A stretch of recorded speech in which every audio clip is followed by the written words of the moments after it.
Good morning. ठीक हो? आज हमारा टॉपिक है बच्चों एम्पियर परपथीय नियम या एम्पियर का परपथीय नियम, एम्पियर सर्कुटल लॉ। यह एम्पियर परपथीय नियम क्या होता है? हम पढ़ रहे हैं कि धारावाही चालक द्वारा क्या किया जाता है, चुंबकीय क्षेत्र उत्पन्न किया जाता है। तो धारावाही चालक के द्वारा या धारावाही चालकों के द्वारा जो चुंबकीय क्षेत्र उत्पन्न होता है उनकी सिमेट्रिक या सममित स्थिति में कितना उत्पन्न होता है वो ज्ञात किया जाता है। किसके द्वारा? एम्पियर परपथीय नियम द्वारा। तो एम्पियर परपथीय नियम में क्या होता है कि किसी भी बंद परिपथ, कोई परिपथ है लेकिन वो परिपथ कैसा होना चाहिए? क्लोज्ड। किसी बंद परिपथ की सीमा के अनुदिश, बंद परिपथ की सीमा के अनुदिश, सीमा का मतलब उसकी बाउंड्री होगी कि अनुदिश चुंबकीय क्षेत्र का लाइन इंटीग्रल्स, रेखीय समाकलन, चुंबकीय क्षेत्र का रेखीय समाकलन। रेखीय का मतलब लाइन, जो उसकी सीमा रेखा है उसके अनुदिश लाइन इंटीग्रल उस पथ में प्रवाही धारा या उस पथ द्वारा गिरी कुल धारा का म्यू नॉट गुना होता है। किसी बंद परिपथ की सीमा के अनुदिश चुंबकीय क्षेत्र का रेखीय समाकलन उस पथ से गिरी कुल धारा या उस पथ पर प्रवाहित कुल धारा का म्यू 0 गुना होता है। इंटीग्रेशन बी डॉट डीएल, ऐसा करेगा इसका मतलब क्लोज्ड बंद पथ है। Integration B dot DL, dot जब बोला हूं तो वेक्टर प्रोडक्ट हो गया तो उसको वेक्टर साइन लगाने, vector B dot vector DL equal to हो जाएगा म्यू 0 आई। अब इसका हमने क्या करना है? प्रूफ करना है। इसमें प्रूफ करने के लिए क्या कर रखा है कि एक लंबा धारावाहिक चालक तार है। इस चालक तार में कितनी धारा प्रवाहित हो रही है? हमारा आई एम्पियर धारा, क्योंकि धारावाहिक चालक का धारा को ले जाएगा करंट कैरिंग कंडक्टर। इस चालक के परितः हमने क्या कर रखा है कि आर त्रिज्या का एक पथ बना रखा, बंद पथ, आर त्रिज्या का एक वृत्तीय पथ बना रखा।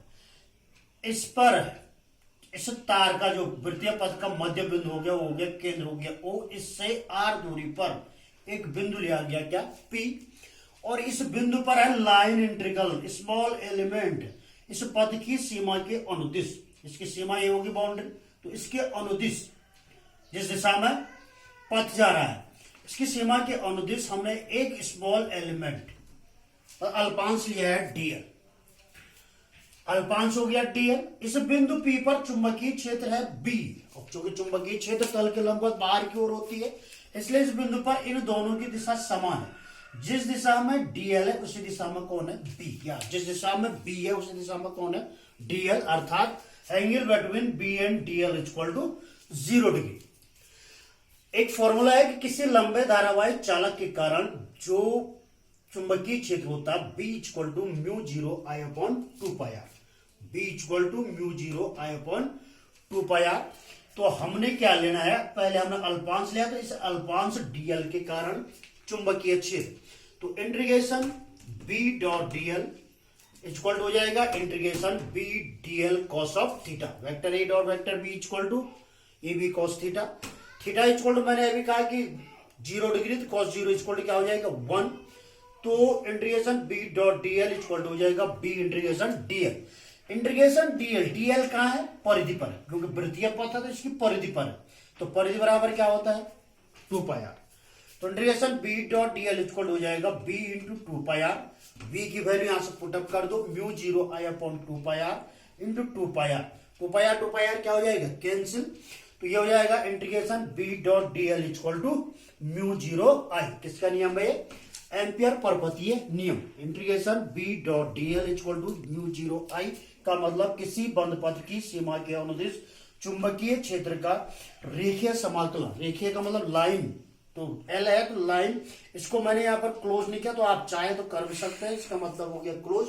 बंद पथ नहीं भी करना चाहो तो कोई दिक्कत नहीं, तो इक्वल हो जाएगा म्यू 0 आई। ये तो हो गया आपका एम्पियर परपथीय नियम। अगर मैं इसका अनुप्रयोग, इसी के समान अनुप्रयोग है इसका, तो एम्पियर परपथीय नियम का अनुप्रयोग अगर आपको समझा दो का अनुप्रयोग, तो पहला अनुप्रयोग जैसा हमने डेरिवेशन निकाला उसी के अनुसार है कि धारावाही चालक के कारण चुंबकीय क्षेत्र, धारावाही चालक के कारण चुंबकीय क्षेत्र। तो पहला अनुप्रयोग है लंबे धारावाही चालक या धारावाही तार के कारण चुंबकीय क्षेत्र, तार के कारण चुंबकीय क्षेत्र। इन दोनों टॉपिकों को एक साथ इसलिए बता रहा हूं, अभी तक हमने क्या निकाला, अभी तक हमने सूत्र इसके द्वारा B equal to mu 0 I upon 2 pi R, B equal to mu 0 I upon 2 pi R के द्वारा क्या निकाला है, म्यू 0 I निकाला। अब हमने इसके द्वारा mu 0 I integration B dot DL equal to इसके द्वारा ये निकालना है, इसके द्वारा क्या करना है, ये निकालना है। तो इसके द्वारा ये निकालने के लिए हमारे पास सारे फैसिलिटी या सारे टर्म्स वही हैं कि वही इस तरह धारावाहिक चालक तार हो गया, उसका वृत्तीय पथ हो गया, आर त्रिज्या होगी। तो integration B dot DL equal to होता है इंटीग्रेशन B DL, इंटीग्रेशन क्या होता है B DL। तो हमने क्या करना है, चूंकि अब इसके द्वारा निकालना है, चूंकि integration B dot DL equal to होता है म्यू 0 I, किसका नियम है, एम्पियर परपथीय नियम। अब हमने एम्पियर परपथीय नियम से क्या निकालना है, एम्पियर परपथीय नियम से हमने निकालना है क्या, लंबे धारावाहिक चालक के कारण चुंबकीय क्षेत्र। तो इसको अगर हम खोलेंगे तो ये हो जाएगा B DL cos of theta equal to हो जाएगा म्यू 0 I होगा।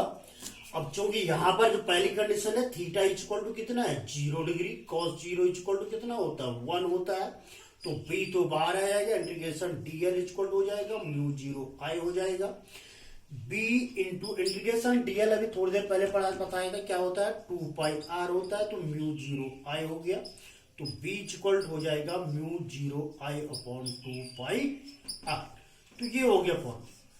एम्पियर परपथीय नियम हमने इसके द्वारा निकाला कि लंबे धारावाहिक चालक के कारण चुंबकीय क्षेत्र इतना होता है, तो इसके द्वारा हमने क्या निकाला, एम्पियर परपथीय नियम निकाला।